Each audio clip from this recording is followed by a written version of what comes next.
You already know what you need to do. That's the part nobody talks about. It's not that you don't have the information. You've read the books. You've listened to the podcasts. You know the steps. You could probably teach someone else exactly what to do in your situation. And yet, you don't do it. So you tell yourself it's fear of failure, fear of what people will think, fear of the unknown. And those things are real, but they're not the whole story. They're the surface layer. The polite answer you give yourself so you don't have to look at what's underneath. Because the real reason you're not changing your life has almost nothing to do with failure. It has everything to do with who you would have to become if you succeeded.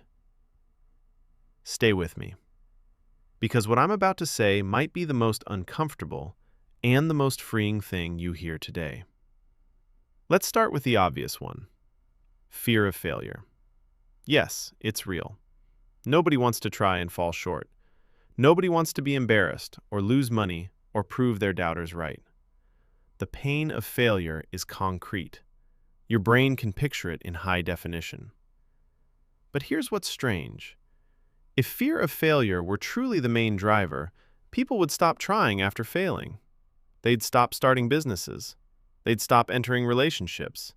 They'd stop applying after rejection. But they don't. They keep trying, sometimes obsessively. Because failure, as painful as it is familiar. You know how to survive it. You've done it before. You already have a story about what failure means about you. And uncomfortable as it is, you know how to live inside that story. Fear of failure is real, but it's not what's stopping you. What's stopping you is something you've never been taught to name. Here's the layer underneath, the one that sounds strange until it doesn't. A lot of people are not afraid of failing. They are afraid of succeeding, and they have no idea. Think about what success in your life would actually require, not abstractly, concretely. If you left the job, you'd have to build something new, with no safety net, with no title to hide behind. If you ended the relationship, you'd have to be alone, really alone, maybe for the first time in years. If you pursued what you actually want, you'd have to show it to the world, and the world would get to have an opinion about it.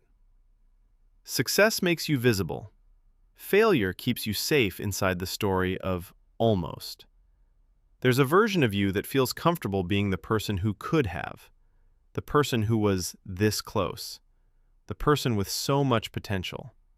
That story hurts, but it also protects you, because as long as you haven't fully tried, you haven't fully been judged. The dream stays intact because it remains untested. Staying stuck is not weakness. It is a very intelligent strategy for protecting something you are terrified to lose. The question is, what is that something? Now we go deeper, the part almost nobody talks about. You are afraid to change your life because changing your life means changing who you are. And the person you are right now, however painful, however limited, however desperate for things to be different, is still the only self you know. Your identity is not just a story.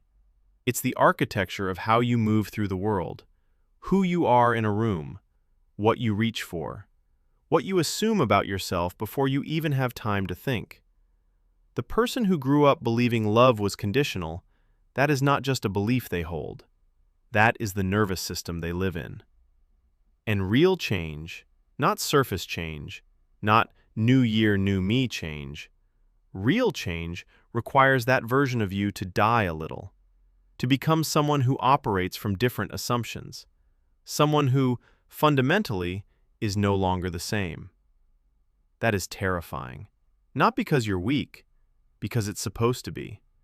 You are being asked to let go of the only self you've ever known, on the promise of someone you haven't met yet. No wonder you hesitate. The hesitation is not the problem. The hesitation is evidence of how high the stakes actually are. You are not afraid of change. You are afraid of losing yourself in it. That fear is not an obstacle to growth. It is proof that the growth is real. Here's what's happening in your brain.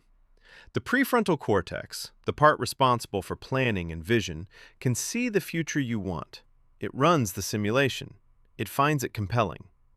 But the deeper limbic system, older, faster, more powerful, scans that same future and registers threat. Because the future version of you is unfamiliar. And to a nervous system wired for survival, unfamiliar and dangerous feel exactly the same. This is why people say they want to change and then unconsciously do everything to prevent it. It's not hypocrisy. It's two different systems running two different agendas. And the older one usually wins unless you understand what it's doing. Your brain is not sabotaging your dreams. It is doing its job, keeping you alive inside the reality it knows. Teaching it that the new reality is safe, that is the real work. So what do? 1. Name who you would have to stop being. Don't focus on who you'll become yet. Your brain can't process that. Focus on who you'd need to release.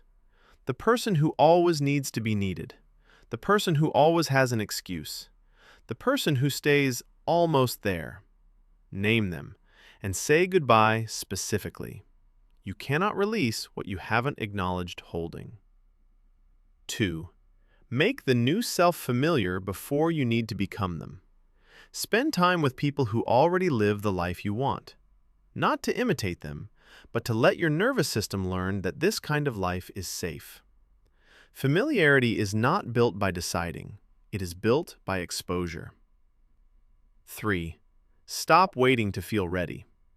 Readiness does not come before action. It comes after action. Always. The version of you who is ready does not exist yet. They are created in the moment of choosing. Act first, feel ready second. In that order.